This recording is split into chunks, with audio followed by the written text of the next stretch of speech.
Hello everyone! Whether you're gaming or working, the scariest thing to see is definitely low disk space.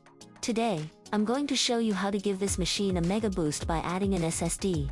First, let's do a quick intro of the machine. On the front, we have the power button. If we flip it over to the bottom cover, there are 4 screws here. Just unscrew them, and we're ready to install. By the way, this machine has a big appetite. According to the official specs, it supports all brands of PCI-E 3.0 and 4.0 NVMe SSDs. And the craziest part? Each slot can actually handle up to 8 terabytes.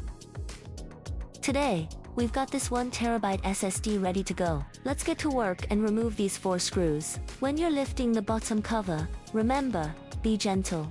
Be careful not to bump the internal components. Look, there's already an original SSD here, and this empty slot next to it is our target for today.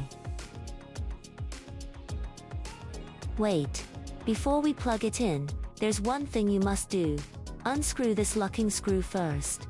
Now, we'll slowly slide the new SSD in. Look at that, it's a perfect fit. Finally, tighten that screw we just took out to secure the SSD. Without it, your SSD won't stay in place. Last step. Put the bottom cover back on, tighten those 4 screws, and we are officially done. Isn't that easier than you thought? Next time your machine runs out of space, try doing it yourself. The satisfaction is amazing. Thanks for watching, and I'll see you guys next time. Bye bye.